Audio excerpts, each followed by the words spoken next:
എല്ലാവർക്കും കേരള PSC ട്രെൻഡ്സിലേക്ക് വീണ്ടും സ്വാഗതം. നമ്മുടെ ചാനലിൽ ഇപ്പോൾ വന്നുകൊണ്ടിരിക്കുന്നത് SCRT റിവിഷൻ സീരീസ് ആണ്. അത് പ്രകാരമുള്ള ക്ലാസ്സുകളാണ് നിലവിൽ വന്നുകൊണ്ടിരിക്കുന്നത്. അപ്പോൾ നമ്മുടെ റിവിഷൻ സീരീസൊക്കെ എല്ലാവർക്കും ഉപകാരപ്പെട്ടു അല്ലെങ്കിൽ ഉപകാരമായി എന്നറിഞ്ഞതിൽ വളരെ സന്തോഷം. അപ്പോൾ നമുക്ക് വീഡിയോയിലേക്ക് പോകുന്നതിന് മുമ്പ് എൻ്റെ ചാനൽ കൊണ്ട് എന്തെങ്കിലും നിങ്ങൾക്ക് ഉപകാരം ഉണ്ടായാൽ, ഞാൻ എപ്പോഴും പറയുന്നത് പോലെ തന്നെയാണ്, ഈ ചാനൽ കൊണ്ട് എന്തെങ്കിലും ഉപകാരം ഉണ്ടായാൽ ചാനലൊന്ന് സബ്സ്ക്രൈബ് ചെയ്യുക. നിങ്ങൾക്ക് ഉപകാരപ്പെട്ടതുപോലെ മറ്റുള്ളവർക്കും ഉപകാരപ്പെടുമെന്ന ബോധ്യമുണ്ടെങ്കിൽ ഷെയർ ചെയ്ത് മറ്റുള്ളവരിലേക്ക് എത്തിക്കുക. പിന്നെ നമുക്കൊരു ടെലിഗ്രാം ചാനലുണ്ട്. അതിൽ ജോയിൻ ചെയ്യാനായിട്ട് കേരള PSC ട്രെൻഡ്സ് അവസാനം Z ആണ്, ഈ മുകളിൽ കാണാൻ ഇതുപോലെ ടൈപ്പ് ചെയ്താൽ ടെലിഗ്രാമിൽ സെർച്ച് ചെയ്താൽ നിങ്ങൾക്ക് ജോയിൻ ചെയ്യാൻ കഴിയും. ഇല്ലെങ്കിൽ നമ്മളെ ബയോയിലെ ലിങ്കിലും നമ്മളെ ടെലിഗ്രാം ഗ്രൂപ്പിൻ്റെ ലിങ്ക് ഉണ്ട്, അപ്പോൾ അങ്ങനെയും കയറാം. അപ്പോൾ നമുക്ക് നേരെ നമ്മുടെ ചോദ്യങ്ങളിലേക്ക് പോവാം. ആദ്യത്തെ ചോദ്യം നോക്കാം. തെറ്റായ പ്രസ്താവന തിരഞ്ഞെടുക്കുക. താഴെ കുറച്ച് പ്രസ്താവനകൾ തന്നിട്ടുണ്ട്, 5 പ്രസ്താവനകളുണ്ട്. അതിൽ നിന്ന് തെറ്റായത് തിരഞ്ഞെടുക്കാനാണ്. 1919 സമാധാന സന്ധി പ്രകാരം ജർമ്മനി, ഇറ്റലി തുടങ്ങിയ രാജ്യങ്ങൾക്ക് കോളനികളോ കമ്പോളങ്ങളോ ഇല്ലാതായി. എന്താണ്? ശരിയായ പ്രസ്താവനയാണ്. നമുക്കറിയാം 1919 പാരീസ് ഉടമ്പടി പ്രകാരം എന്ത് ചെയ്തു? പരാജയപ്പെട്ട രാജ്യങ്ങളുടെ കോളനികളും കമ്പോളങ്ങളൊക്കെ എന്ത് ചെയ്തു? സഖ്യകക്ഷികൾ വീതിച്ചെടുത്തു എന്ന് നമ്മൾ പറഞ്ഞതാണ്. വേഴ്സായി ഉടമ്പടിയെക്കുറിച്ച് പറഞ്ഞപ്പോൾ കഴിഞ്ഞ ഒന്നാം ലോക മഹായുദ്ധത്തിന് ശേഷം നടന്ന സമാധാന ഉടമ്പടിയെക്കുറിച്ച് നമ്മൾ ചർച്ച ചെയ്തതാണ് മുൻ വീഡിയോയിൽ. അപ്പോൾ 1919 സമാധാന സന്ധി പ്രകാരം ജർമ്മനി, ഇറ്റലി തുടങ്ങിയ രാജ്യങ്ങൾക്ക് എന്ത് ചെയ്തു? കോളനികളോ കമ്പോളങ്ങളോ ഇല്ലാതായി. അതെന്താണ്? ശരിയായ പ്രസ്താവനയാണ്. രാഷ്ട്രങ്ങളെ ആക്രമിക്കാനും കോളനികൾ പിടിച്ചെടുക്കാനും ജർമ്മനി, ഇറ്റലി തുടങ്ങിയ രാജ്യങ്ങൾ പദ്ധതിയിട്ടു.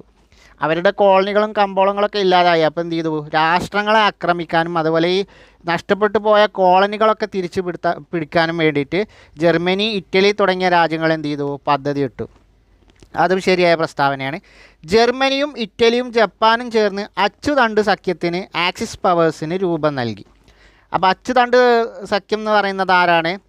Germany, Italy, Japan. JJE എന്ന് കണക്ട് ചെയ്ത് വെച്ചാൽ മതി. Germany, Japan, Italy. JJE അല്ലെങ്കിൽ GJE എങ്ങനെയും കണക്ട് ചെയ്യാം. ഓക്കെ, ഇ അല്ല I, GJI എന്ന് കണക്ട് ചെയ്താൽ മതി. ജർമ്മനി, ജപ്പാൻ, ഇറ്റലി എന്നിവർ ചേർന്നിട്ട് എന്ത് ചെയ്തു? അച്ചുതണ്ട് സഖ്യം അല്ലെങ്കിൽ ആക്സിസ് പവേഴ്സ് എന്നൊരു സൈനിക സഖ്യത്തിന് രൂപം നൽകി. ഇംഗ്ലണ്ട്, ഫ്രാൻസ്, ചൈന എന്നീ രാജ്യങ്ങൾ ചേർന്ന് ഒരു സൈനിക സഖ്യത്തിന് രൂപം കൊടുത്തു. സഖ്യശക്തികൾ അല്ലെങ്കിൽ അലൈഡ് പവേഴ്സ് എന്നാണ് ഈ ഒരു സൈനിക സഖ്യം അറിയപ്പെടുന്നത്. അപ്പോൾ സഖ്യശക്തികൾ അല്ലെങ്കിൽ അലൈഡ് പവേഴ്സ് ആരൊക്കെയാണ്? England, France, China. EFC England, France, China. അപ്പോൾ EFC ഇംഗ്ലണ്ട്, ഫ്രാൻസ്, ചൈന എന്നിവർ ചേർന്നിട്ട് അലൈഡ് പവേഴ്സ് അല്ലെങ്കിൽ സഖ്യശക്തികൾ എന്നൊരു സൈനിക സഖ്യത്തിന് രൂപം നൽകി. അപ്പോൾ അച്ചുതണ്ട് സഖ്യകൾ ആരാണ്? Germany, Japan, Italy. GJI. എന്നാൽ അലൈഡ് പവർ അല്ലെങ്കിൽ സഖ്യകക്ഷികൾ എന്ന് പറയുന്നത് ആരാണ്? സഖ്യശക്തികൾ എന്ന് പറയുന്നത് ആരാണ്? EFC England, France, China. EFC England, France, China. അപ്പോൾ ഇങ്ങനെ 2 സഖ്യങ്ങൾ രൂപീകരിച്ചു. അച്ചുതണ്ട് ശക്തി, അഞ്ചാമത്തേത് തണ്ട് എന്നാണ് വന്നിട്ടുള്ളത്. തണ്ട് നല്ല ശരിക്കും അത് അച്ചുതണ്ടാണ്. അച്ചുതണ്ട് ശക്തികളുടെ ആക്രമണങ്ങളെ തടഞ്ഞു നിർത്തുന്നതിൽ സർവ്വരാഷ്ട്ര സഖ്യം അല്ലെങ്കിൽ ലീഗ് ഓഫ് നാഷൻസ് വിജയിച്ചു. ആ പ്രസ്താവന എന്താണ്? തെറ്റാണ്. അവർ പരാജയപ്പെടുകയാണ് ചെയ്തത്. അതുകൊണ്ടാണ് നമുക്ക് പിന്നീട് 2ാം ലോക മഹായുദ്ധം ഉണ്ടായതും UNO രൂപീകരിക്കേണ്ടി വന്നത്. അപ്പോൾ ലീഗ് ഓഫ് നാഷൻ അല്ലെങ്കിൽ സർവ്വരാഷ്ട്ര സഖ്യം എന്ത് ചെയ്തു? ഈ അച്ചുതണ്ട് സഖ്യങ്ങളുടെ, അതായത് GJI ജർമ്മനി, ജപ്പാൻ, ഇറ്റലി എന്നിവർ നേതൃത്വം നൽകിയ ആക്സിസ് പവേഴ്സ് അല്ലെങ്കിൽ അച്ചുതണ്ട് ശക്തികളുടെ ആക്രമണം തടയുന്നതിൽ എന്ത് ചെയ്തു? ഈ സർവ്വരാഷ്ട്ര സഖ്യം അല്ലെങ്കിൽ ലീഗ് ഓഫ് നാഷൻ എന്ത് ചെയ്തു? പരാജയപ്പെടുകയാണ് ഉണ്ടായത്. അതേ തുടർന്നാണ് 2ാം ലോക മഹായുദ്ധം ഉണ്ടാവാനുള്ള കാരണം. അപ്പോൾ ഇതിലെ തെറ്റായ പ്രസ്താവന എന്ന് പറയുന്നത് ഈ 5ാമത്തെ പ്രസ്താവനയാണ്. ലീഗ് ഓഫ് നാഷൻ എന്താണ്? വിജയിച്ചിക്കല്ല, അവർ പരാജയപ്പെട്ടിരിക്കുകയാണ്. അപ്പോൾ ഇതിൽ നോട്ട് ചെയ്യേണ്ട പോയിന്റ് ആക്സിസ് പവേഴ്സ് ആരാണെന്നും അലൈഡ് പവേഴ്സ് ആരാണെന്നുള്ളത് രാജ്യങ്ങൾ നോക്കുക. അലൈഡ് പവേഴ്സ് അല്ലെങ്കിൽ സഖ്യശക്തികൾ ആരൊക്കെയാണ്? EFC ആണ്, England, France, China. Axis powers അല്ലെങ്കിൽ അച്ചുതണ്ട് ശക്തികൾ ആരാണ്? GJI Germany, Japan, Italy. അപ്പോൾ അത് പ്രത്യേകം നോട്ട് ചെയ്യാം. പിന്നെ 1919 സന്ധി 1ാം ലോക മഹായുദ്ധത്തിന് ശേഷം നടന്ന സന്ധിയാണ്. നമ്മൾ വേഴ്സായി ഉടമ്പടിയൊക്കെ നമ്മൾ കഴിഞ്ഞ വീഡിയോയിൽ പഠിച്ചതാണ്. ജർമ്മനിയും ഇറ്റലിയും ജപ്പാനും വിവിധ രാജ്യങ്ങളെ ആക്രമിച്ചപ്പോൾ ബ്രിട്ടൻ, ഫ്രാൻസ് തുടങ്ങിയ മുതലാളിത്ത രാജ്യങ്ങൾ ഈ ആക്രമണങ്ങളെ ചെറുത്തില്ല. സോഷ്യലിസ്റ്റ് രാജ്യമായ സോവിയറ്റ് യൂണിയനെ മുഖ്യ ശത്രുവായി കണ്ട് ഫാസിസ്റ്റ് ആക്രമണങ്ങൾക്ക് എന്ത് ചെയ്തു, ഈ രാജ്യങ്ങൾ പ്രോത്സാഹനം നൽകി. ഈ നയം എന്ത് പേരിലാണ് അറിയപ്പെടുന്നത്? മുതലാളിത്ത നയം, പ്രീണന നയം, ആക്രമണ നയം, ഹിംസാ നയം. അപ്പോൾ ജർമ്മനിയും ഇറ്റലിയും ജപ്പാനും, അതായത് അച്ചുതണ്ട് ശക്തികൾ എന്ത് ചെയ്തു, വിവിധ രാജ്യങ്ങളെ ആക്രമിച്ചപ്പോൾ ബ്രിട്ടന്, ഫ്രാൻസ് തുടങ്ങിയ മുതലാളിത്ത രാജ്യങ്ങൾ എന്ത് ചെയ്തു, അവരൊന്നും ഈ ആക്രമണങ്ങളെ ചെറുക്കാനോ എതിർക്കാനോ ഒന്നും പോയില്ല. പകരം ഇവരൊക്കെ എന്താണ്, മുഖ്യ ശത്രുവായി കണ്ടത് സോഷ്യലിസ്റ്റ് രാജ്യമായ സോവിയറ്റ് യൂണിയനായിരുന്നു. അതുകൊണ്ട് എന്ത് ചെയ്തു, ഇവരൊക്കെ ഈ അച്ചുതണ്ട് ശക്തികളുടെ അല്ലെങ്കിൽ ശക്തികളുടെ ആക്രമണത്തെ എന്ത് ചെയ്തു, പ്രോത്സാഹിപ്പിച്ചു. ഈ ഒരു പ്രോത്സാഹനം നൽകിയ ഈ ഒരു നയം അറിയപ്പെടുന്നതാണെന്ത്, പ്രീണന നയം. ഓപ്ഷൻ ബി, പ്രീണന നയം. അപ്പോൾ എന്താണ് പ്രീണന നയം? അച്ചുതണ്ട് ശക്തികളുടെ വിവിധ രാജ്യങ്ങളെ ആക്രമിച്ചപ്പോൾ എന്ത് ചെയ്തു, ബ്രിട്ടനും ഫ്രാൻസും ഒന്നും എന്ത് ചെയ്തില്ല, അതിനെ എതിർക്കാനൊന്നും പോയില്ല. പകരം അവരെന്ത് ചെയ്തു, സോഷ്യലിസ്റ്റ് രാജ്യമായ ഈ ബ്രിട്ടനും ഫ്രാൻസും എന്താണ്, മുതലാളിത്ത രാജ്യമായിരുന്നു. അപ്പോൾ സോഷ്യലിസ്റ്റ് രാജ്യമായ സോവിയറ്റ് യൂണിയനെ ഇവർ ശത്രുപക്ഷത്ത് കണ്ടു. അതിൻ്റെ ഫലമായിട്ട് തന്നെ അവരെന്ത് ചെയ്തു, ഈ ആക്രമണങ്ങളൊക്കെ പ്രോത്സാഹിപ്പിക്കുകയും ചെയ്തു. ഈ ഒരു നയത്തെയാണ് പ്രീണന നയം എന്ന് അറിയപ്പെടുന്നത്. ഓപ്ഷൻ ബി, പ്രീണന നയം. രണ്ടാം ലോക മഹായുദ്ധത്തിന് തുടക്കം കുറിച്ച സംഭവമായ ജർമ്മനി പോളണ്ടിനെ ആക്രമിച്ച വർഷം. ഇപ്പോൾ രണ്ടാം ലോക മഹായുദ്ധത്തിന് തുടക്കം കുറിച്ചത് എങ്ങനെയാണ്? ജർമ്മനി പോളണ്ടിനെ ആക്രമിച്ചുകൊണ്ടാണ്. അത് എന്നാണ് ചോദ്യം. 1939 സെപ്റ്റംബർ 1-നാണ്. 1939 സെപ്റ്റംബർ 1-ന്, ഓപ്ഷൻ സി, 1939 സെപ്റ്റംബർ 1-നാണ് എന്ത്, രണ്ടാം ലോക മഹായുദ്ധത്തിന് തുടക്കം കുറിക്കുന്നത്. എങ്ങനെ? ജർമ്മനി പോളണ്ടിനെ ആക്രമിച്ചുകൊണ്ടാണ് എന്ത്, രണ്ടാം ലോക മഹായുദ്ധത്തിന് തുടക്കം കുറിക്കുന്നത്. ഒന്നാം ലോക മഹായുദ്ധം തുടക്കം കുറിക്കുന്നത് എങ്ങനെയാണ്?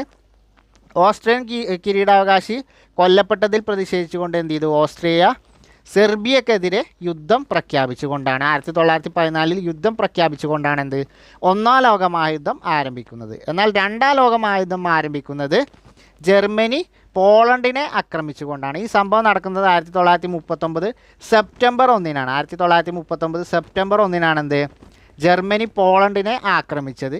ഈ ഒരു സംഭവത്തോടു കൂടിയാണ് രണ്ടാം ലോക മഹായുദ്ധത്തിന് തുടക്കം കുറിക്കുന്നത്. അപ്പോൾ ജർമ്മനി പോളണ്ടിനെ ആക്രമിച്ച സംഭവത്തോടു കൂടിയാണ് രണ്ടാം ലോക മഹായുദ്ധത്തിൻ്റെ തുടക്കം എന്ന് പറയുന്നത്. 1939 സെപ്റ്റംബർ 1-നായിരുന്നു എന്ത്, ജർമ്മനി പോളണ്ടിനെ ആക്രമിച്ചത്. പ്രീണന നയത്തിൻ്റെ മികച്ച ഉദാഹരണമായി കണക്കാക്കുന്ന സുഡറ്റൻ ലാൻഡ് ഹിറ്റ്ലർക്ക് വിട്ടുകൊടുത്ത 1938 ഉടമ്പടി ഏതാണ്? അപ്പോൾ പ്രീണന നയത്തിൻ്റെ മികച്ച ഉദാഹരണമായി കണക്കാക്കുന്ന ഉടമ്പടിയാണെന്ത്, 1938 ഉടമ്പടി. ഈ ഉടമ്പടി പ്രകാരം എന്ത് ചെയ്തു, സുഡറ്റൻ ലാൻഡ് ഹിറ്റ്ലർക്ക് വിട്ടുകൊടുത്തു. ഏതാണ് ഈ ഉടമ്പടി? ബെർലിൻ ഉടമ്പടി, പാരീസ് ഉടമ്പടി, മ്യൂണിക് ഉടമ്പടി, വേഴ്സായ് ഉടമ്പടി. അപ്പോൾ ഏതാണ് ഉത്തരം? ഓപ്ഷൻ സി ആണ്, മ്യൂണിക് ഉടമ്പടിയാണ്. 1938 മ്യൂണിക് ഉടമ്പടി പ്രകാരം എന്ത് ചെയ്തു, സുഡറ്റൻ ലാൻഡ് ഹിറ്റ്ലർക്ക് വിട്ടുകൊടുത്തു. പ്രീണന നയത്തിൻ്റെ മികച്ച ഒരു ഉദാഹരണമാണെന്ത്, ഈ സുഡറ്റൻ ലാൻഡ് ഹിറ്റ്ലർക്ക് വിട്ടുകൊടുത്തത്. 1938 മ്യൂണിക് ഉടമ്പടിയിലൂടെ സുഡറ്റൻ ലാൻഡ് ഹിറ്റ്ലർക്ക് വിട്ടുകൊടുത്തത്. ഇതിന് ബ്രിട്ടനും ഫ്രാൻസും ചേർന്ന് കണ്ടാണ് ഏകപക്ഷീയമായി സുഡറ്റൻ ലാൻഡ് അവരുമായി ചർച്ച ചെയ്യാതെ എന്ത് ചെയ്തു, ഏകപക്ഷീയമായി ജർമ്മനിക്ക് വിട്ടുകൊടുത്തത്. ഇതാണെന്ത്, ഒരു പ്രീണന നയത്തിൻ്റെ ഏറ്റവും മികച്ച ഉദാഹരണം എന്ന് പറയുന്നത്. അപ്പോൾ 1938 മ്യൂണിക് ഉടമ്പടി പ്രകാരം എന്താണ് സംഭവിച്ചത്? സുഡറ്റൻ ലാൻഡ് ഹിറ്റ്ലർക്ക് വിട്ടുകൊടുത്തു. സുഡറ്റൻ ലാൻഡ് ഹിറ്റ്ലർക്ക് വിട്ടുകൊടുത്തത് 1938 മ്യൂണിക് ഉടമ്പടി പ്രകാരമാണ്. പരസ്പരം ആക്രമിക്കുകയില്ലെന്നും പോളണ്ട് പങ്കുവെക്കാമെന്നും വ്യവസ്ഥ വെച്ചുകൊണ്ട് സോവിയറ്റ് യൂണിയനും ജർമ്മനിയും തമ്മിൽ അനാക്രമ സന്ധി ഒപ്പുവെച്ച വർഷം ഏതാണ്? പരസ്പരം ആക്രമിക്കുകയില്ലെന്നും പോളണ്ട് പങ്കുവെക്കാമെന്നും വ്യവസ്ഥ വെച്ചുകൊണ്ട് സോവിയറ്റ് യൂണിയനും ജർമ്മനിയും തമ്മിൽ ഒരു അനാക്രമ സന്ധി ഒപ്പുവെച്ചു. എന്നാണ് അനാക്രമ സന്ധി ഒപ്പുവെച്ചത്? 1938, 37, 39, 1941. ഉത്തരം ഓപ്ഷൻ സി ആണ്, 1939. രണ്ടാം ലോക മഹായുദ്ധം ആരംഭിക്കുന്ന ആ ഒരു കാലഘട്ടത്തിൽ 1939 പരസ്പരം ആക്രമിക്കുകയില്ലെന്നും അതുപോലെ പോളണ്ടിനെ പങ്കുവെക്കാമെന്നുള്ള വ്യവസ്ഥയിൽ എന്ത് ചെയ്തു, സോവിയറ്റ് യൂണിയനും ജർമ്മനിയും തമ്മിലൊരു അനാക്രമ സന്ധി ഒപ്പുവെച്ചു. എന്നാൽ 1941 എന്ത് ചെയ്തു? ജർമ്മനി സോവിയറ്റ് യൂണിയനെ ആക്രമിച്ചുകൊണ്ട് ഹിറ്റ്ലറുടെ നേതൃത്വത്തിലുള്ള ജർമ്മനി സോവിയറ്റ് യൂണിയനെ ആക്രമിച്ചുകൊണ്ട് 1941 ഈ ഒരു അനാക്രമ സന്ധി തെറ്റിച്ചു. അതിനുശേഷം എന്ത് ചെയ്തു? സോവിയറ്റ് യൂണിയനും രണ്ടാം ലോക മഹായുദ്ധത്തിൻ്റെ ഭാഗമായി.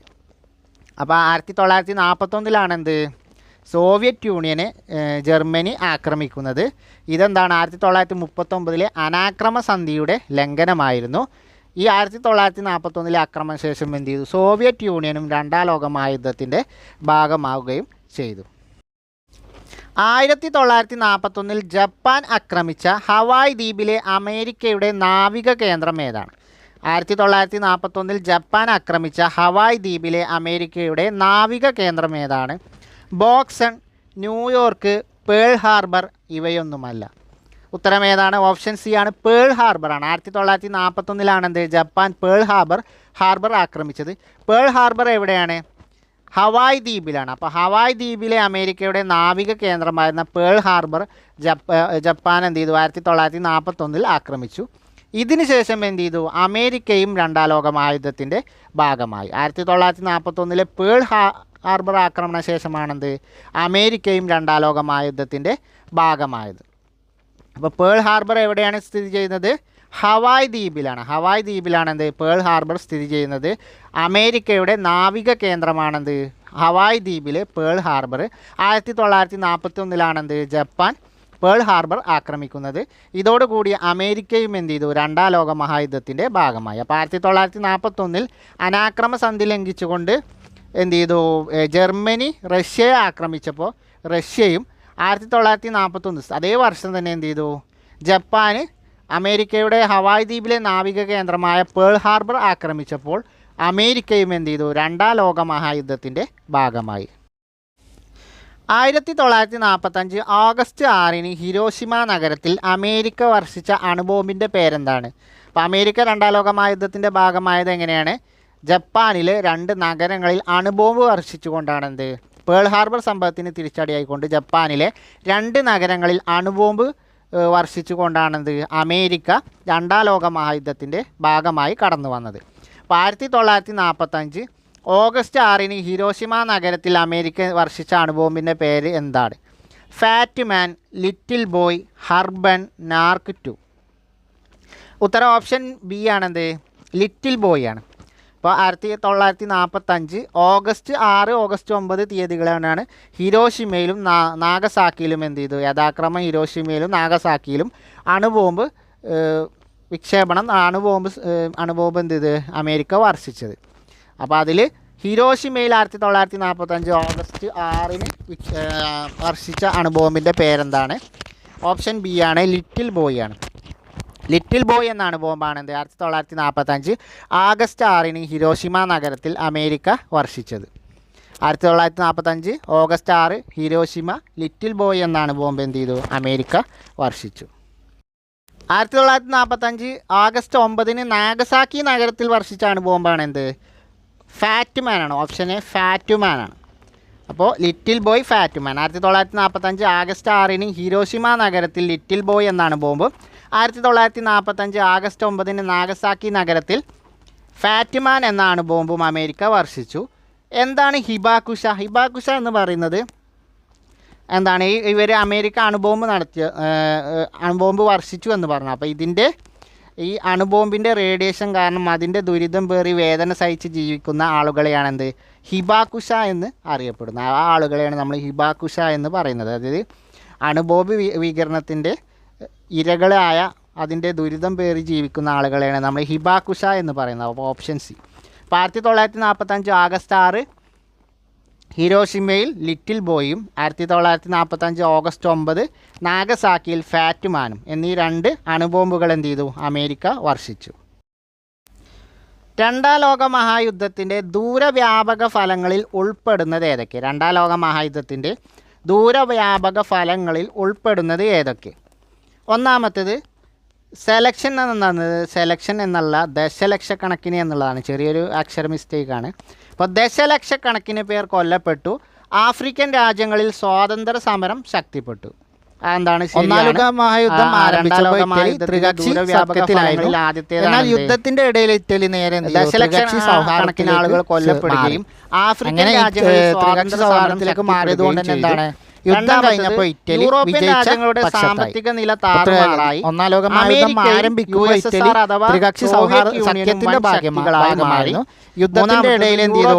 ത്രികക്ഷി സൗഹാർദ്ദത്തെ പിന്തുണച്ചു. അങ്ങനെ യുദ്ധം അവസാനിച്ചപ്പോൾ ഇറ്റലി വിജയിച്ച കൂട്ടത്തിലാവുകയും ഐക്യരാഷ്ട്ര സംഘടന രൂപീകരിച്ചു. അപ്പോൾ ഈ 4 കാര്യങ്ങളും എന്താണ് രണ്ടാം ലോക മഹായുദ്ധത്തിൻ്റെ ദൂരവ്യാപക ഫലങ്ങളിൽ ഉൾപ്പെടുന്നതാണ്. അപ്പോൾ 1, 2, 3, 4 എന്നിവ എന്നതാണ് എന്ത് ഉത്തരം വരിക. അപ്പോൾ രണ്ടാം ലോക മഹായുദ്ധത്തിൻ്റെ ദൂരവ്യാപക ഫലങ്ങൾ അല്ലെങ്കിൽ അതിൻ്റെ അനന്തര ഫലങ്ങൾ എന്തൊക്കെയായിരുന്നു? ദശലക്ഷക്കണക്കിന് ആളുകൾ കൊല്ലപ്പെട്ടു. അതുപോലെ ആഫ്രിക്കൻ രാജ്യങ്ങളിൽ സ്വാതന്ത്ര്യ സമരം ശക്തമായി. യൂറോപ്യൻ രാജ്യങ്ങളുടെ സാമ്പത്തിക നില എന്ത് ചെയ്തു? താറുമാറാകുകയും അമേരിക്കയും സോവിയറ്റ് യൂണിയനും വൻ ശക്തികളായി മാറുകയും ചെയ്തു. യൂറോപ്യൻ രാഷ്ട്രങ്ങളുടെ ലോക മേധാവിത്വം തകർന്നു.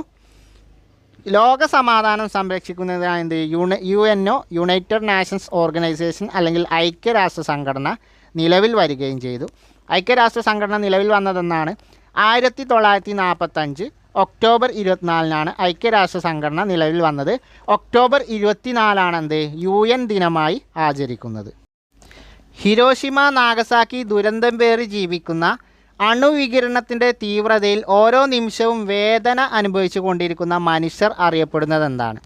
ഹിരോഷിമൻസ്, നാഗസാക്കിയൻസ്, ഹിബാകുശകൾ, ഹിരോഷി നാഗാസി. അപ്പോൾ ഹിരോഷിമ നാഗസാക്കി ദുരന്തം പേറി ജീവിക്കുന്ന അണുവികിരണത്തിൻ്റെ തീവ്രതയിൽ ഓരോ നിമിഷവും വേദന അനുഭവിച്ചു കൊണ്ടിരിക്കുന്ന മനുഷ്യർ അറിയപ്പെടുന്നത് ഉത്തരം ഓപ്ഷൻ സി ആണ്, ഹിബാകുശകളാണ്. നമ്മൾ നേരത്തെ സൂചിപ്പിച്ച കാര്യമാണ് ഹിബാകുശകൾ. ആരാണ് ഹിബാകുശകൾ? ഹിരോഷിമ നാഗസാക്കി ദുരന്തം പേറി ജീവിക്കുന്ന അണുവികിരണത്തിൻ്റെ തീവ്രതയിൽ ഓരോ നിമിഷവും വേദന അനുഭവിച്ചു കൊണ്ടിരിക്കുന്ന മനുഷ്യരാണെന്ത് ഹിബാകുശകൾ എന്നറിയപ്പെടുന്നത്. അപ്പോൾ ആരാണ് ഹിബാകുശകൾ? ഹിരോഷിമ നാഗസാക്കി ദുരന്തം പേറി ജീവിക്കുന്ന അണുവികിരണത്തിൻ്റെ തീവ്രതയിൽ ഓരോ നിമിഷവും വേദന അനുഭവിച്ചു കൊണ്ടിരിക്കുന്ന മനുഷ്യരാണെന്ത് ഹിബാകുശകൾ എന്നറിയപ്പെടുന്നത്. ഇപ്പോൾ ഹിബാകുശകൾ നോട്ട് ചെയ്ത് വെക്കുക. ഹിബാകുശകൾ UN ദിനമായി ആചരിക്കുന്നത് അല്ലെങ്കിൽ ഐക്യരാഷ്ട്ര സംഘടന ദിനമായി ആചരിക്കുന്നത് എന്നാണ്? October 24, December 14, November 24, October 14. നമ്മൾ ചർച്ച ചെയ്ത കാര്യമാണ്. ഓപ്ഷൻ എ ആണ് ഒക്ടോബർ 24. 1945 ഒക്ടോബർ 24 UN രൂപീകരിച്ചത്. യുണൈറ്റഡ് നാഷൻസ് ഓർഗനൈസേഷൻ അല്ലെങ്കിൽ UN അല്ലെങ്കിൽ ഐക്യരാഷ്ട്ര സംഘടന രൂപീകരിച്ചത് 1945 ഒക്ടോബർ 24 അതുകൊണ്ടാണ് ഒക്ടോബർ 24 UN ദിനം അല്ലെങ്കിൽ ഐക്യരാഷ്ട്ര സംഘടന ദിനമായി ആചരിക്കുന്നത്. UN ദിനം, യുണൈറ്റഡ് നാഷൻസ് ദിനം, UNO ഡേ അല്ലെങ്കിൽ ഐക്യരാഷ്ട്ര സംഘടനാ ദിനം എന്നൊക്കെ പറഞ്ഞാൽ ഒന്ന് തന്നെയാണ്. അങ്ങനെ UN ദിനമായി ആചരിക്കുന്നത് ഒക്ടോബർ 24 അതിൻ്റെ കാരണം എന്താണ്? 1945 രണ്ടാം ലോക മഹായുദ്ധം അവസാനിച്ച വർഷം 1945 ഒക്ടോബർ 24 യുണൈറ്റഡ് നാഷൻസ് ഓർഗനൈസേഷൻ നിലവിൽ വന്നത്. യുണൈറ്റഡ് നാഷൻസ് ഓർഗനൈസേഷൻ എന്ന സംഘടന നിലവിൽ വന്നത് 1945 ഒക്ടോബർ 24 അതുകൊണ്ടാണ് ഒക്ടോബർ 24 UN ഡേ ആയി ആചരിക്കുന്നത്. UN അല്ലെങ്കിൽ ഐക്യരാഷ്ട്ര സംഘടന UNOയുമായി ബന്ധപ്പെട്ട് താഴെ പറയുന്നവയിൽ നിന്ന് തെറ്റായ പ്രസ്താവന തിരഞ്ഞെടുക്കാനാണ്. UNO അല്ലെങ്കിൽ യുണൈറ്റഡ് നാഷൻസ് ഓർഗനൈസേഷൻ അല്ലെങ്കിൽ ഐക്യരാഷ്ട്ര സംഘടന അതുമായി ബന്ധപ്പെട്ട് താഴെ തന്നിരിക്കുന്നവയിൽ തെറ്റായ പ്രസ്താവന തിരഞ്ഞെടുക്കുക. ഒന്നാമത്തെ പ്രസ്താവന നോക്കാം.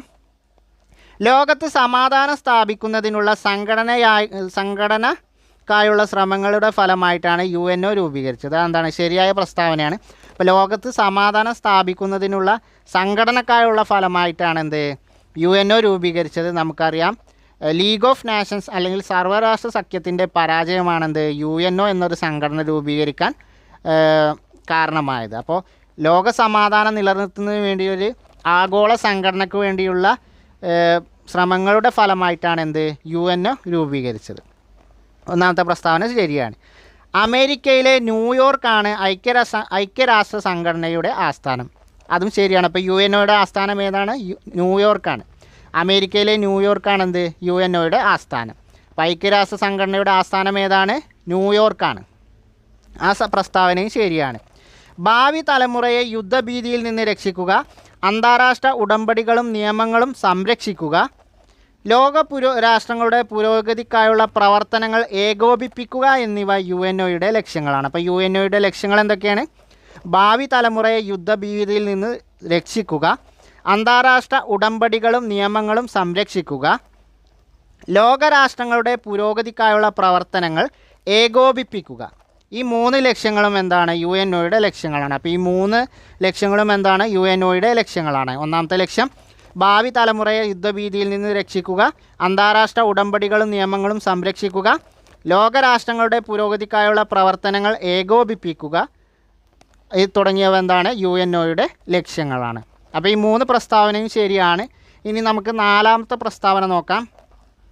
1945 സെപ്റ്റംബർ 24 ഐക്യരാഷ്ട്ര സംഘടന അല്ലെങ്കിൽ യുണൈറ്റഡ് നാഷൻസ് ഓർഗനൈസേഷൻ നിലവിൽ വന്നത്. ഈ പ്രസ്താവന എന്താണ്? തെറ്റാണ്. നമ്മളിപ്പോൾ UN ഡേ ഇപ്പോൾ കഴിഞ്ഞ ചോദ്യത്തിൽ പഠിച്ചിട്ടുള്ളൂ. സെപ്റ്റംബർ 24 അല്ല, ഒക്ടോബർ 24. 1945 ഒക്ടോബർ 24 എന്ത്? ഐക്യരാഷ്ട്ര സംഘടന അല്ലെങ്കിൽ UNO നിലവിൽ വന്നത്. 1945 സെപ്റ്റംബർ അല്ല, ഒക്ടോബർ 24 എന്ത്? ഐക്യരാഷ്ട്ര സംഘടന അല്ലെങ്കിൽ യുണൈറ്റഡ് നാഷൻസ് ഓർഗനൈസേഷൻ അല്ലെങ്കിൽ UNO നിലവിൽ വന്നത്. അപ്പോൾ ഇതിൽ 5ാമത്തെ പ്രസ്താവനയാണ് തെറ്റ്. സെപ്റ്റംബർ 24 അല്ല, ഒക്ടോബർ 24 UNO നിലവിൽ വന്നത്. യുദ്ധവിരുദ്ധ വികാരത്തിൻ്റെ പ്രതീകമായ സഡോക്കോ കൊക്കുകൾ നിർമ്മിച്ച ഹിരോഷിമ അണുവികിരണത്തിൻ്റെ ഇരയായ ബാലിക ആരാണ്? അപ്പോൾ ഹിരോഷിമ അണുവികിരണത്തിൻ്റെ ഇരയായ ഒരു ബാലികയാണെന്ത്? യുദ്ധവിരുദ്ധ വികാരത്തിൻ്റെ പ്രതീകമായ സഡോക്കോ കൊക്കുകൾ നിർമ്മിച്ചത്. ആ ബാലിക ആരാണ്?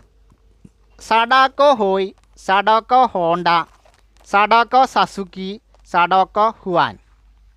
ഉത്തരം ഏതാണ്? ഓപ്ഷൻ സി ആണ്. സഡോക്കോ സസുക്കിയാണ്. സഡോക്കോ സസുക്കിയാണ്. അപ്പോൾ യുദ്ധവിരുദ്ധ വികാരത്തിൻ്റെ പ്രതീകമായ സഡാക്കോ കൊക്കുകൾ നിർമ്മിച്ച ബാലിക ആരാണ്? സഡാക്കോ സസുക്കിയാണ്. ഹിരോഷിമ അണുവികിരണത്തിൻ്റെ ഇരയാണെന്ത്? സഡോക്കോ സസുക്കി എന്ന ബാലിക. ഈ ബാലികയാണെന്ത്? യുദ്ധവിരുദ്ധ വികാരത്തിൻ്റെ പ്രതീകമായ സഡാക്കോ കൊക്കുകൾ നിർമ്മിച്ചത്. അപ്പോൾ സഡാക്കോ സസുക്കി യുദ്ധവിരുദ്ധ വികാരത്തിൻ്റെ പ്രതീകം സഡാക്കോ കൊക്കുകൾ. ഇവരെന്താണ്? ഈ ബാലിക ഹിരോഷിമ വികിരണത്തിൻ്റെ ഇരയാണെന്ത്? സഡോക്കോ സുസുക്കി എന്ന ഈ ഒരു ബാലിക. സാമ്രാജ്യത്വ ശക്തികളുടെ ഭരണത്തിൽ നിന്ന് കോളനികൾ സ്വാതന്ത്ര്യം നേടിയ പ്രക്രിയ അറിയപ്പെടുന്നത് എന്താണ്? വിപ്ലവം, സ്വാതന്ത്ര്യവൽക്കരണം, അപകോളനീകരണം, കോളനിവൽക്കരണം. ഇപ്പോൾ സാമ്രാജ്യത്വ ശക്തികളുടെ ഭരണത്തിൽ നിന്ന് എന്ത് ചെയ്തു? 2ാം ലോക മഹായുദ്ധത്തിന് ശേഷം പല കോളനികളും സ്വാതന്ത്ര്യം നേടുന്ന ഒരു പ്രക്രിയയുണ്ടായി. ഈ പ്രക്രിയ അറിയപ്പെടുന്നത് എന്താണ്? ഉത്തരം ഓപ്ഷൻ സി ആണ്. അപകോളനീകരണം. അപ്പോൾ എന്താണ് അപകോളനീകരണം? 2ാം ലോക മഹായുദ്ധത്തിന് ശേഷം എന്ത് ചെയ്തു? വിവിധ കോളനികൾ, ഏഷ്യയിലെയും ആഫ്രിക്കയിലെയൊക്കെ വിവിധ കോളനികൾ എന്ത് ചെയ്തു? സാമ്രാജ്യത്വ ശക്തികൾക്കെതിരെ സാമ്രാജ്യത്വ വിരുദ്ധ പോരാട്ടം നയിച്ചുകൊണ്ട് സ്വാതന്ത്ര്യം നേടി. ഇങ്ങനെ തുടർച്ചയായി ഈ സ്വാതന്ത്ര്യം നേടിയ ഈ ഒരു പ്രക്രിയ അറിയപ്പെടുന്ന പേരാണ് അപകോളനീകരണം. അപകോളനീകരണം. ഇപ്പോൾ സാമ്രാജ്യത്വ ശക്തികളുടെ ഭരണത്തിൽ നിന്ന് കോളനികൾ സ്വാതന്ത്ര്യം നേടിയ പ്രക്രിയ അറിയപ്പെടുന്നത് അപകോളനീകരണം എന്നാണ്. 2ാം ലോക മഹായുദ്ധത്തിന് ശേഷം നടന്ന ഒരു പ്രതിഭാസമാണെന്ത്?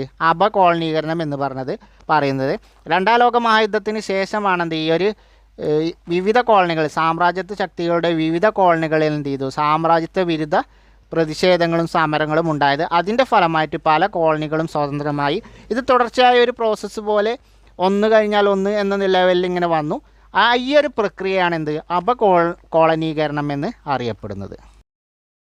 സാമ്രാജ്യത്വത്തിനെതിരെ സ്വാതന്ത്ര്യ പോരാട്ടം നയിച്ച ലോക നേതാക്കളും അവരുടെ രാജ്യങ്ങളും തമ്മിലുള്ള ജോഡിയിൽ നിന്ന് തെറ്റായ ജോഡി തിരഞ്ഞെടുക്കാനാണ്.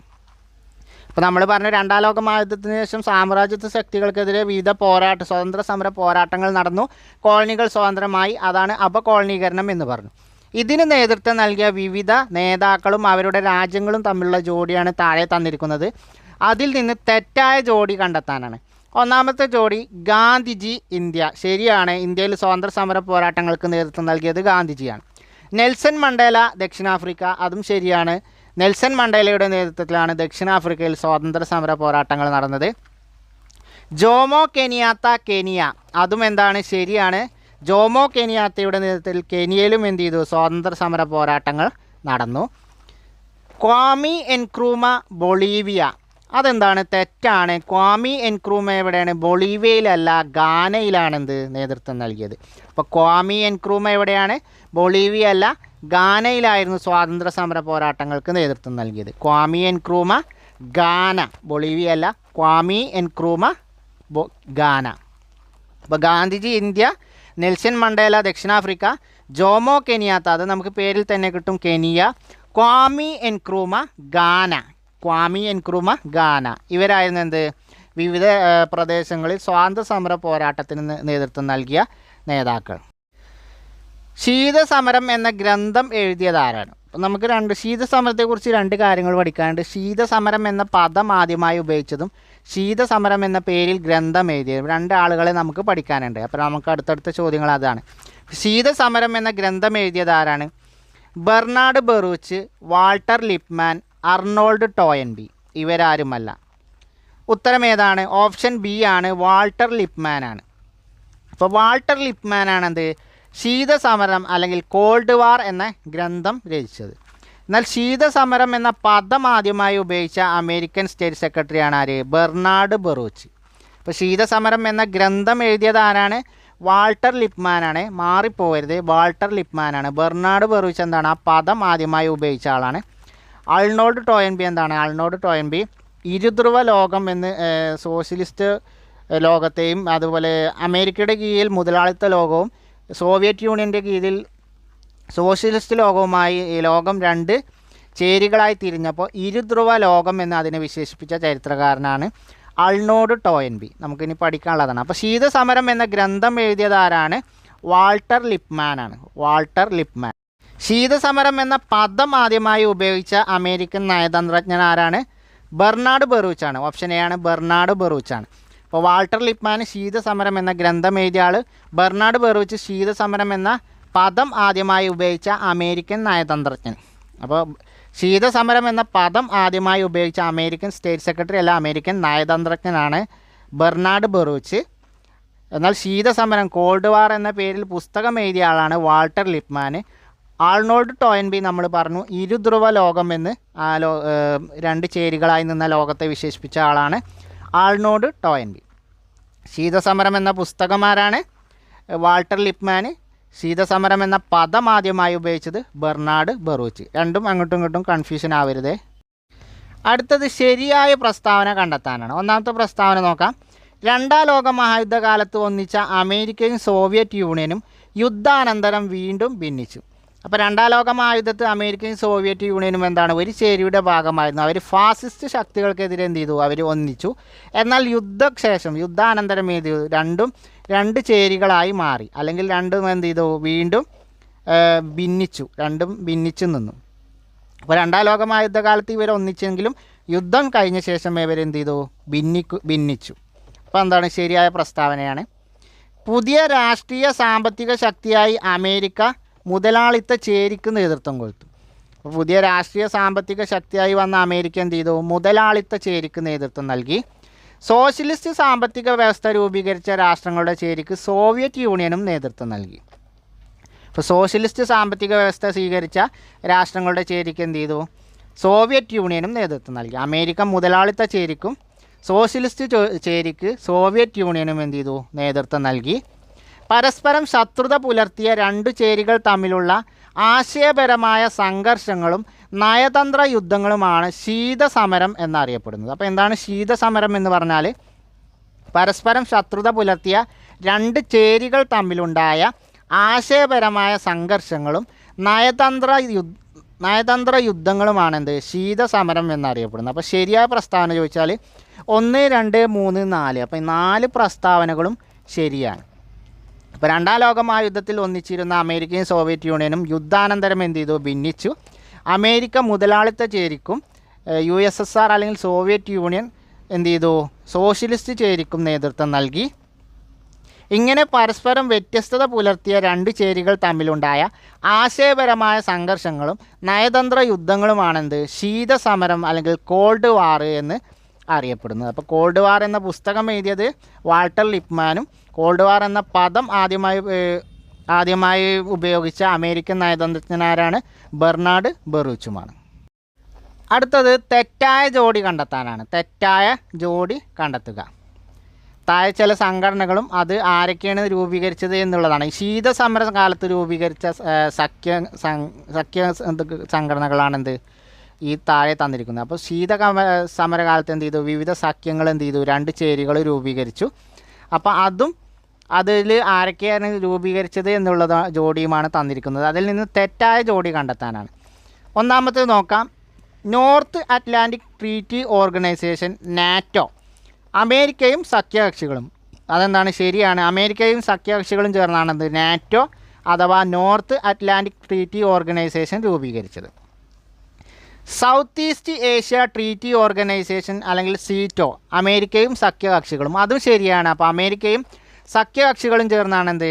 സീറ്റോയും രൂപീകരിച്ചത്. നാറ്റോ സീറ്റോ രൂപീകരിച്ചത് ആരാണ്? അമേരിക്കയാണ്. നാറ്റോ എന്ന് പറഞ്ഞാൽ നോർത്ത് അറ്റ്ലാന്റിക് ട്രീറ്റി ഓർഗനൈസേഷനും സീറ്റോ എന്ന് പറഞ്ഞാൽ സൗത്ത് ഏഷ്യ ട്രീറ്റി ഓർഗനൈസേഷനും. സീറ്റോ അല്ലെങ്കിൽ South East Asia Treaty Organisation രൂപീകരിച്ചതുമാരാണ് അമേരിക്കയും സഖ്യശക്തികളും തന്നെയാണ്. സെൻട്രൽ ട്രീറ്റി ഓർഗനൈസേഷൻ അഥവാ സെൻറ്റോ, സോവിയറ്റ് യൂണിയനും സഖ്യകക്ഷികളും. അതെന്താണ്? ഇത് തെറ്റാണ്. സെൻട്രൽ ട്രീറ്റി ഓർഗനൈസേഷൻ അല്ലെങ്കിൽ സെൻറ്റോ രൂപീകരിച്ചതുമാരാണ്? അമേരിക്കയും സഖ്യകക്ഷികളുമാണ്. അമേരിക്കയും സഖ്യകക്ഷികളും തന്നെയാണ് എന്ത്? സെൻറ്റോ രൂപീകരിച്ചതും, അല്ലാതെ സോവിയറ്റ് യൂണിയൻ അല്ല. അപ്പോൾ ഇതിൽ മൂന്നാമത്തതാണ് എന്ത്? തെറ്റായ ജോഡി. അപ്പോൾ നാറ്റോ, സീറ്റോ, സെൻറ്റോ 3 രൂപീകരിച്ചത് ആരാണ്? അമേരിക്കയും സഖ്യകക്ഷികളുമാണ്. നാറ്റോയുടെ പൂർണ്ണരൂപം എന്താണ്? North Atlantic Treaty Organisation. SEATO എന്താണ്? South East Asia Treaty Organisation. CENTO എന്ന് പറയുമ്പോൾ സെൻട്രൽ ട്രീറ്റി ഓർഗനൈസേഷൻ. വാഴ്സ ഉടമ്പടി അഥവാ വാഴ്സ പാക്റ്റ്, സോവിയറ്റ് യൂണിയനും സഖ്യകക്ഷികളും. അതും എന്താണ്? ശരിയാണ്. അപ്പോൾ ഇതിൽ തെറ്റെന്താണ്? സെൻറ്റോ, സോവിയറ്റ് യൂണിയനും സഖ്യകക്ഷികളും എന്നുള്ളതാണ് തെറ്റ്. അതും എന്താണ്? അമേരിക്കയും സഖ്യകക്ഷികളാണ് രൂപീകരിച്ചത്. നാറ്റോ, സീറ്റോ, സെൻറ്റോ അമേരിക്കയും സഖ്യകക്ഷികളുമാണ് രൂപീകരിച്ചത്. വാഴ്സ ഉടമ്പടി ആരാണ്? സോവിയറ്റ് യൂണിയനും സഖ്യകക്ഷികളും. അപ്പോൾ സോവിയറ്റ് യൂണിയനും സഖ്യകക്ഷികൾക്കും എന്താണ്? വാഴ്സ പാക്റ്റ് അല്ലെങ്കിൽ വാഴ്സ ഉടമ്പടി മാത്രമേ ഉള്ളൂ. ബാക്കിയുള്ള നാറ്റോ, സീറ്റോ, സെൻറ്റോ ഒക്കെ എന്താണ്? അമേരിക്കയും സഖ്യകക്ഷികളും ചേർന്ന് രൂപീകരിച്ച സഖ്യങ്ങളാണ്. അമേരിക്കയും സോവിയറ്റ് യൂണിയനും യുദ്ധാനന്തരം യഥാക്രമം മുതലാളിത്ത ചേരിക്കും സോഷ്യലിസ്റ്റ് ചേരിക്കും നേതൃത്വം കൊടുത്തു. ആശയപരമായ ഈ ചേരിതിരിവിനെ ഇരുധ്രുവ ലോകം എന്ന് വിശേഷിപ്പിച്ച ചരിത്രകാരൻ. അമേരിക്കയും സോവിയറ്റ് യൂണിയനും യുദ്ധാനന്തരം യഥാക്രമം മുതലാളിത്ത ചേരിക്കും സോഷ്യലിസ്റ്റ് ചേരിക്കും എന്ത് ചെയ്തു? നേതൃത്വം കൊടുത്തു. ആശയപരമായ ഈ ചേരിതിരിവിനെ ഇരുധ്രുവ ലോകം എന്ന് വിശേഷിപ്പിച്ച ചരിത്രകാരൻ ആരാണ്? Bernard Baruch, Arnold Toynbee, Walter Lippmann, Marshal Tito. നമ്മൾ നേരത്തെ പറഞ്ഞതാണ് ഉത്തരം ഓപ്ഷൻ ബി ആണ്. ആൾനോഡ് ടോയൻബി ആണ്. അപ്പോൾ ആൾനോഡ് ടോയൻബി ആണെന്ത്? ഇരുധ്രുവ ലോകം എന്ന് ഈ അമേരിക്കയും റഷ്യയും തമ്മിൽ 2 ചേരികളായി നിന്നതിനെ, സോവിയറ്റ് യൂണിയനും 2 ചേരികളായി നിന്നതിനെ ഇരുധ്രുവ ലോകം എന്ന് വിശേഷിപ്പിച്ച ചരിത്രകാരൻ ആൾനോഡ് ടോയൻബി ആണ്. അപ്പോൾ അമേരിക്കയും സോവിയറ്റ് യൂണിയനും എന്ത് ചെയ്തു? യഥാക്രമം മുതലാളിത്ത ചേരിക്കും സോഷ്യലിസ്റ്റ് ചേരിക്കും നേതൃത്വം കൊടുത്തു. ആശയപരമായ ഈ ചേരിതിരിവിനെ ഇരുധ്രുവ ലോകം എന്ന് വിശേഷിപ്പിച്ച ചരിത്രകാരനാണ് ആൾനോഡ് ടോയൻബി. ആരാണ്? ആൾനോഡ് ടോയൻബി. 2ാം ലോക മഹായുദ്ധം പ്രമേയമാക്കി നിർമ്മിച്ച ചലച്ചിത്രങ്ങളും അതിൻ്റെ സംവിധായകരും തമ്മിലുള്ള ജോഡിയിൽ നിന്ന് തെറ്റായ ജോഡി തിരഞ്ഞെടുക്കാനാണ്. അപ്പോൾ 2ാം ലോക മഹായുദ്ധം പ്രമേയമാക്കി വിവിധ ചലച്ചിത്രങ്ങൾ നിർമ്മിച്ചു. അപ്പോൾ അതിൻ്റെ സംവിധായകരും സിനിമകളും തമ്മിലുള്ള ജോഡിയിൽ നിന്ന് തെറ്റായത് തിരഞ്ഞെടുക്കാനാണ്. ഒന്നാമത്തത് ജനറേഷൻ, കനാല്, ആന്ധ്രേ വൈദ. എന്താണ്? ശരിയാണ്. ആന്ധ്രേ വൈദയുടെ ചലച്ചിത്രമാണെന്ത്? ജനറേഷനും കനാലും. The Bridge on the River Kwai, David Lean. അപ്പോൾ അതും ശരിയാണ്. ഡേവിഡ് ലീൻ്റെ ചലച്ചിത്രമാണെന്ത്? The Bridge on the River Kwai. The Great Dictator, Charlie Chaplin. അതും ശരിയാണ്. ദ ഗ്രേറ്റ് ഡിക്റ്റേറ്റർ എന്ന ചലച്ചിത്രം സംവിധാനം ചെയ്തത് ചാർലി ചാപ്ലിനാണ്. ഹിരോഷിമ മോൺ അമോർ, അലൻ റെനെ. അതും എന്താണ്? ശരിയാണ്. അപ്പോൾ ഹിരോഷിമ മോൺ അമോർ എന്ന ചലച്ചിത്രം സംവിധാനം ചെയ്തത് അലൻ റെനെയാണ്. Schindler's List, Steven Spielberg. അതും ശരിയാണ്. ഷിൻഡിലേഴ്സ് ലിസ്റ്റ് എന്ന സിനിമ സംവിധാനം ചെയ്തത് സ്റ്റീഫൻ സ്പിൽബർഗ് ആണ്.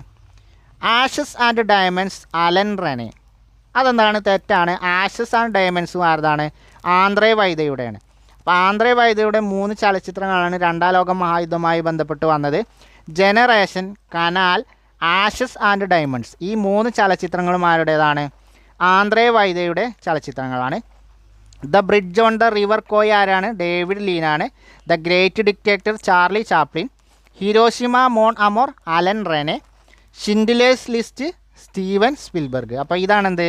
രണ്ടാം ലോക മഹായുദ്ധത്തെ സംഭവങ്ങളെ ആസ്പദമാക്കി വന്ന സിനിമകളും അവയുടെ സംവിധായകരും. രണ്ടാം ലോക മഹായുദ്ധത്തെ ആസ്പദമാക്കിക്കൊണ്ട് ഏണസ്റ്റ് ഹെമിംഗ്വേ എഴുതിയ നോവൽ ഏതാണ്? ആയുധങ്ങളോട് വിട, സായാഹ്നത്തിലെ മരണം, മണി മുഴങ്ങുന്നത് ആർക്കു വേണ്ടി, വൃദ്ധനും കടലും. ഇപ്പോൾ രണ്ടാം ലോക മഹായുദ്ധത്തെ ആസ്പദമാക്കിക്കൊണ്ട് ഏണസ്റ്റ് ഹെമിംഗ്വേ എഴുതിയ നോവൽ ഏതാണ്? ഓപ്ഷൻ സി ആണ്, മണി മുഴങ്ങുന്നത് ആർക്കു വേണ്ടി. To whom the bell rings. To whom the bell rings എന്ന നോവൽ എഴുതിയതാരാണ്? ഏണസ്റ്റ് ഹെമിംഗ്വേ ആണ്. രണ്ടാം ലോക മഹായുദ്ധത്തെ ആസ്പദമാക്കിക്കൊണ്ടാണ് ഏണസ്റ്റ് ഹെമിംഗ്വേ ഈ ഒരു പുസ്തകം എഴുതിയത്. മണി മുഴങ്ങുന്നത് ആർക്കു വേണ്ടി എന്നുള്ള നോവൽ എഴുതിയത്. ഈ വീഡിയോയിലെ അവസാനത്തെ ചോദ്യമാണ്, രണ്ടാം ലോക മഹായുദ്ധം പശ്ചാത്തലമാക്കി ഗ്വാർണിക്ക എന്ന പ്രശസ്തമായ ചിത്രം വരച്ചതാര്? Da Vinci, Picasso, Pablo Neruda. ഇവരാരുമല്ല. ഇപ്പോൾ രണ്ടാം ലോക മഹായുദ്ധം പശ്ചാത്തലമാക്കി ഗ്വാർണിക്ക എന്ന പ്രശസ്തമായ ചിത്രം വരച്ചതാരാണ്? ഓപ്ഷൻ ബി ആണ്, പിക്കാസോ ആണ്. പിക്കാസോയുടെ പ്രശസ്തമായ ചിത്രമാണ് ഗ്വാർണിക്ക. രണ്ടാം ലോക മഹായുദ്ധം പശ്ചാത്തലമാക്കിയാണ് എന്ത്? ഗ്വാർണിക്ക എന്ന ചിത്രം പിക്കാസോ വരച്ചത്. അപ്പോൾ ഗ്വാർണിക്ക എന്ന ചിത്രം പിക്കാസോ വരച്ചത് രണ്ടാം ലോക മഹായുദ്ധം ആസ്പദമാക്കിയാണ്. അതേപോലെ മണി മുഴങ്ങുന്നത് ആർക്കു വേണ്ടി എന്നുള്ള ഏണസ്റ്റ് ഹെമിംഗ്വേയുടെ നോവൽ എഴുതിയതും എന്താണ്? രണ്ടാം ലോക മഹായുദ്ധം ആസ്പദമാക്കിയാണ്. പിന്നെ നമ്മൾ നേരത്തെ ചർച്ച ചെയ്ത ചലച്ചിത്രങ്ങൾ. അപ്പോൾ ഇത്രയാണ് എന്ത് നമുക്ക് ഇന്നത്തെ വീഡിയോയിൽ പഠിക്കാനുള്ളത്. കൂടുതൽ ചോദ്യങ്ങളുമായി അടുത്ത വീഡിയോയിൽ അടുത്ത ദിവസം കാണാം. അതുവരെ എല്ലാവർക്കും ഒരിക്കൽ കൂടി താങ്ക് യു.